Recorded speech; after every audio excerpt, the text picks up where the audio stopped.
Esodo, capitolo 18, leggiamo dal primo versetto al versetto 6.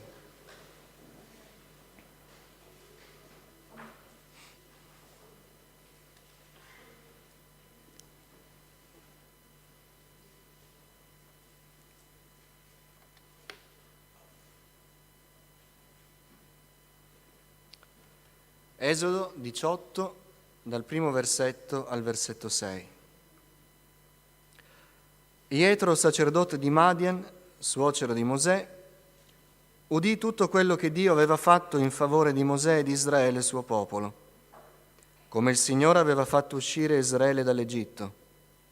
Ietro, suocero di Mosè, aveva preso Sefora, moglie di Mosè, dopo che era stata rimandata, e i due figli di Sefora. Uno si chiamava Gersom, perché Mosè aveva detto: abito in terra straniera. L'altro si chiamava Eliezer, perché aveva detto: il Dio di mio padre è stato il mio aiuto e mi ha liberato dalla spada del faraone. Ietro, suocero di Mosè, andò da Mosè con i figli e la moglie di lui, nel deserto dove egli era accampato al monte di Dio, e fece dire a Mosè: io, Ietro, tuo suocero, vengo da te con tua moglie e i suoi due figli con lei. Signore, parla al nostro cuore di come tu sei capace di cambiare il nostro cuore. Signore, ti preghiamo che la parola di questa mattina produca il suo effetto in ciascuno di noi, perché possiamo tornarcene a casa con un cuore cambiato, Signore, con un cuore che è capace di vedere la tua mano meravigliosa stesa in favore dei propri figli. Signore, riempimi di Spirito Santo, purifica la mia mente e le mie labbra, Signore. Aiutami a esporre il tuo pensiero e non il pensiero di un uomo. Te lo chiedo con tutto il cuore, nel nome di Gesù. Amen. Accomodatevi. La scelta dei nomi che Mosè dà ai suoi figli, buttata così come una pennellata rapida nella narrativa del libro dell'Esodo, in realtà ha una storia profonda. Ci parla di un cambiamento che è avvenuto nel cuore di Mosè. Qui compare per la prima volta, e a dire la verità, Gersom ed Eliezer non sono personaggi di cui sappiamo tantissimo. Qui compare per la prima volta il secondo figlio di Mosè. Del primo sapevamo qualcosa. Ci viene detto che quando si sposò con Sefora, Mosè ebbe un figlio e lo chiamò Gersom. Ci viene detto di questo figlio che quando il Signore chiamò Mosè per andare in Egitto, il Signore stesso stava per farlo morire, perché il figlio non era stato circonciso e quindi Mosè non poteva servire il Signore quando lui stesso non era in regola davanti al Signore. Dell'altro figlio non sappiamo nulla, ma qui compaiono entrambi e in questa descrizione veloce noi scopriamo che Mosè aveva dei sentimenti nel suo cuore e quei sentimenti cambiarono nel corso del tempo. Il primogenito di Mosè nacque e Mosè gli diede il nome Gersom, che significa esiliato, straniero là. Era il nome che descriveva il sentimento di un uomo che era stato per molti anni in un altro ambiente, in un altro mondo, era in Egitto, era un egiziano, era un ebreo, era un uomo con delle ambizioni, era un uomo con dei progetti. Sappiamo dal libro degli Ebrei che sin da giovane Mosè in Egitto aveva il desiderio di sfruttare la sua posizione per liberare il popolo di Israele. Mosè era un uomo che aveva una direzione e improvvisamente gli eventi lo travolgono e lo scaraventano in un altro mondo. Eventi che possiamo attribuire alla colpa degli egiziani, di quello che avvenne, anche alle sue colpe. Lui uccise un uomo, quindi si portò dietro le conseguenze delle sue azioni. Ma sia per colpa sua che per colpa di altri gli eventi lo travolsero e lui si ritrovò fuggiasco nel deserto, scappando da un faraone che lo voleva uccidere, da un popolo che lo aveva rinnegato, ed era diventato quindi un esiliato in Madian. Mosè arriva in Madian, entra nella casa di Jetro e nel suo cuore c'è un sentimento di profonda amarezza. Lui continua a pensare che lì è straniero, che non è a casa sua, che è in un posto in cui non dovrebbe essere, che gli è stato fatto un torto, che la vita è stata troppo dura con lui. E nonostante sta iniziando a mettere su famiglia, uno scopo nobile, delle gioie per la vita personale, ciò nonostante lui continua a sentirsi straniero lì. Madian non è la sua terra, la famiglia di Jetro non è la sua famiglia. Lui è un esiliato, il suo cuore è ancora in Egitto, il suo cuore è ancora lì, ai vecchi sogni, alle vecchie ambizioni.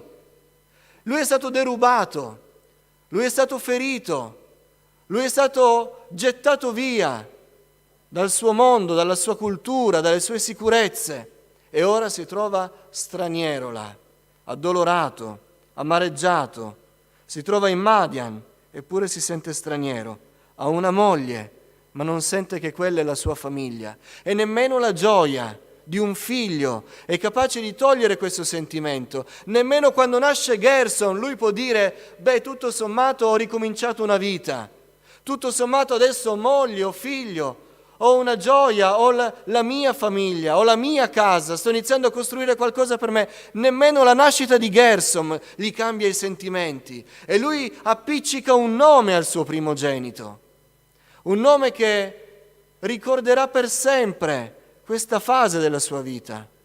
Io sono straniero qua. Sì, ho un figlio, ho una moglie, ma sono straniero qua.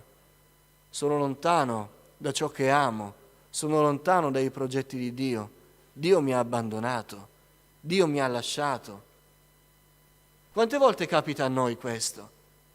Quante volte siamo al centro di un tornado di eventi che cambiano letteralmente la nostra vita, ma il nostro cuore non è trascinato via con questo tornado di eventi, il nostro corpo, le nostre scelte, l'aspetto esteriore della nostra vita, il nostro cuore invece rimane indietro e continuiamo a essere amareggiati, continuiamo a recriminare, continuiamo a dire che siamo stranieri, non ci ritroviamo più nel luogo in cui viviamo, avvengono delle cose, anche delle belle cose, e non riusciamo più a vederle, ma soprattutto non vediamo il Signore. Non c'è traccia nel nome del primogenito di Mosè del Signore. Straniero là, esiliato. Sono un uomo amareggiato, sono un uomo dimenticato da Dio, sono un uomo che è stato buttato nella giostra degli eventi e Dio non ha fatto nulla.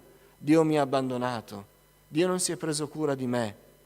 Io sono stato lasciato solo a me stesso e il mio cuore non si può staccare dai luoghi dove stavo facendo qualcosa, dove stavo costruendo qualcosa. Il nostro cuore può essere amareggiato a volte e l'amarezza diventa così grande che i nostri occhi spirituali sono impediti dal vedere il Signore.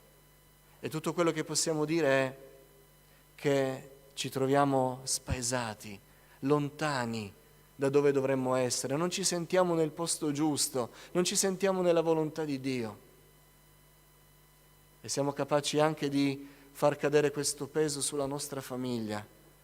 E il nostro figlio deve pagare il prezzo della nostra amarezza e si deve chiamare Gersom. Ma questa mattina celebriamo un Dio che cambia i cuori. E noi scopriamo che tra la nascita di Gersom e la nascita di Eliezer qualcosa è successo nel cuore di Mosè. Perché Eliezer si chiama il mio Dio mi aiuta. Perché, dice Mosè, io lo chiamerò così? Perché Dio è stato il Dio di mio padre, e il Dio di mio padre è stato il mio aiuto e mi ha liberato dalla spada del faraone.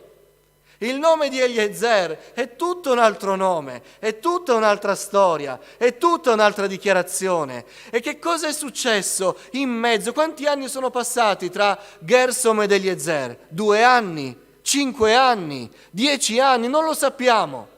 Ma sappiamo che in un lasso di tempo il Signore ha lavorato il cuore di Mosè. Non era cambiato nulla nella vita di Mosè, non era cambiato nulla nelle aspettative di Mosè, nel lavoro di Mosè, nella vita esteriore di Mosè, non era cambiato nulla fuori, ma era cambiato tutto dentro. Dio aveva cambiato il cuore di Mosè. Alleluia. E quando nasce il secondogenito non c'è più un uomo pieno di amarezza, ma c'è un uomo che ha gli occhi spirituali aperti, ha il cuore cambiato e dice: mio figlio, il mio secondogenito, deve parlare di questo, deve dire che il Dio di Mosè è il Dio del padre di Mosè, e il Dio di Mosè è stato il suo aiuto e l'ha liberato dalla spada del faraone. Possa Dio questa mattina cambiare i sentimenti del nostro cuore. Possa Dio cambiare il nostro cuore in modo che si aprano i nostri occhi e noi possiamo vedere Dio dove prima non lo vedevamo. Perché Dio non si è mai allontanato da noi. Solo Dio è capace di cambiare i nostri sentimenti. Io non so se c'è qualcuno che ormai è troppo indurito nel cuore, troppo amareggiato, o forse è diventato troppo cinico e concreto, e neanche le cose del Signore sono capaci di cambiargli la vita. Questa mattina il Signore può cambiare il nostro cuore, può cambiare i nostri sentimenti. Non c'è ferita, non c'è torto, non c'è persona, non c'è circostanza che Dio non possa farci dimenticare cambiando il nostro cuore, non cambiando le persone o cambiando le circostanze, cambiando il nostro cuore, perché il problema è il nostro cuore, è sempre il nostro cuore. Alcuni vanno all'inferno e danno la colpa agli altri, il problema è che all'inferno ci andiamo noi. Alcuni perdono la grazia e danno la colpa agli errori degli altri, il problema è che la grazia la perdiamo noi. E Dio lo sa questo. Ecco perché vuole cambiare i nostri sentimenti e darci i sentimenti di Gesù, ma soprattutto aprirci il cuore. Ci vuole del tempo? Certo, ma può essere anche poco tempo. Dio lo farà. Dio cambierà il cuore e Dio ci farà vedere Eliezer e non più Gersom. Mosè comprende che la prova del deserto, invece di inaridirlo, lo arricchisce e gli apre gli occhi. Mosè comprende che i suoi guai peggiori in realtà sono il piano di Dio. Dio aveva un piano che doveva passare dall'evento dell'egiziano, dal deserto del Sinai fino al punto del pruno. Mosè lo comprende, i suoi occhi sono aperti e improvvisamente quando apre gli occhi lui riconosce che Dio era con lui nel deserto, ma Dio era con lui anche in Egitto. Mentre quando c'era Gersom lui diceva: io sono straniero qua, io mi sento a casa in Egitto, quella è casa mia. Quando Dio gli apre gli occhi gli fa vedere che lì dove lui chiamava casa l'Egitto, il faraone era l'uomo con la spada che lo voleva uccidere.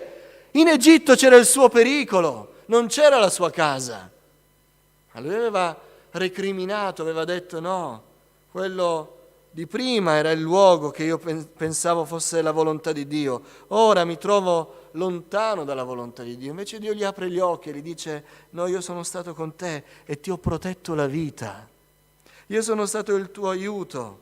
Mosè comprende che Dio lo aveva aiutato, non lo aveva derubato, non lo aveva abbandonato, ma lo aveva guidato. Era stato con lui, l'aveva protetto, gli aveva dato una famiglia. Era nella volontà di Dio, nella prova, non fuori dalla prova.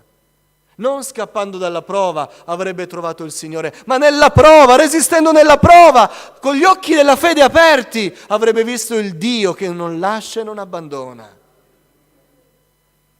E che Dio aveva un piano di bene per la sua vita, come Dio ha un piano di bene per la nostra vita. Ma tutte queste cose si possono vedere soltanto se i sentimenti del nostro cuore cambiano. Se l'amarezza lascia il posto alla fede, se le recriminazioni e le accuse lasciano il posto al riconoscimento che Dio è capace di proteggerci anche in Egitto, anche nel deserto, ovunque siamo, Egli ha una volontà per noi. Il cuore di Mosè cambiò. Cambierà il nostro cuore? Dio ha un piano di bene per la nostra vita.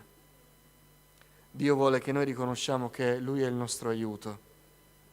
Dio vuole che riconosciamo che Egli non ci ha mai abbandonati, che eravamo nella Sua volontà nella prova, non fuori dalla prova.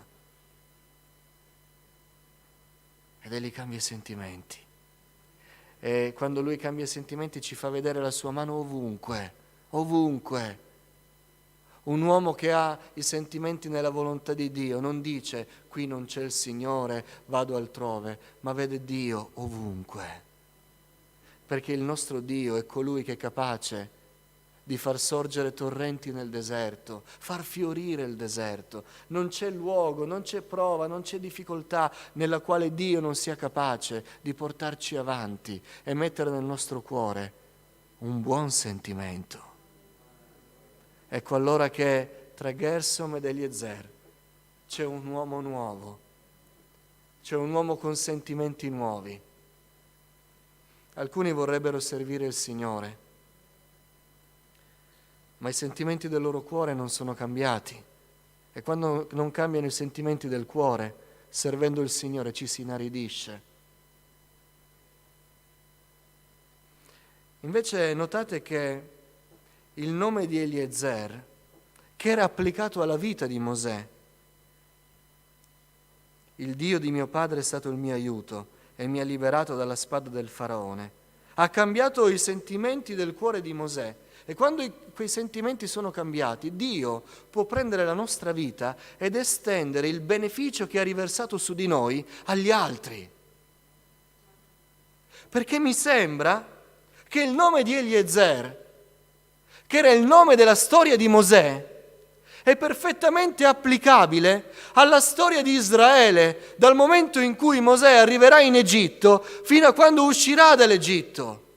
Dio sarebbe stato l'aiuto di Israele e avrebbe liberato Israele dalla spada di Faraone. Cosa vuol dire questo? Che quando i nostri sentimenti cambiano, noi possiamo servire il Signore e la lezione che il Signore ha applicato alla nostra vita si estende nel servizio a beneficio del popolo di Dio. E ciò che il Signore ha fatto per noi lo estende a benedizione per gli altri. E l'aiuto che ha dato a noi diventerà l'aiuto per gli altri. La liberazione che ha dato a noi la darà anche agli altri. Il cambio di sentimenti che ha messo nel nostro cuore lo farà anche per gli altri. E noi saremo strumenti di benedizione nelle mani del Signore. E ancora oggi il popolo di Israele, gli ebrei, vedono Mosè come il capo della nazione, come colui che ha fondato la nazione, la cultura, la legge, la liberazione. Gloria a Dio. Tutto nasce da un cambio di sentimenti. Qualcuno è amareggiato e chiede al Signore che il Signore cambi le situazioni esterne e allora la sua amarezza andrà via. Non è così. L'amarezza va via solo quando il Signore cambia i sentimenti del cuore. C'è qualcuno deluso tra di noi? Smetta di recriminare. Smetta di guardare il deserto, l'Egitto, Jetro, Madian, a chiedere al Signore che cambi i sentimenti del cuore. C'è qualcuno che non ha più fede, non si fida più né di Dio né degli uomini. Non cerchi il cambiamento negli uomini e non cerchi il cambiamento negli eventi della storia. Chieda a Dio un cambiamento del cuore. C'è qualcuno che non vede più il Signore nella sua vita, vede solo guai e in quei guai vede che il Signore ha abbandonato la sua vita. Chiede al Signore che lo Spirito Santo prema sul cuore il suo dito divino e i sentimenti cambieranno e gli occhi si apriranno e si vedrà allora il Signore all'opera. Che Dio cambi il nostro cuore. Alziamoci in piedi e preghiamo il Signore.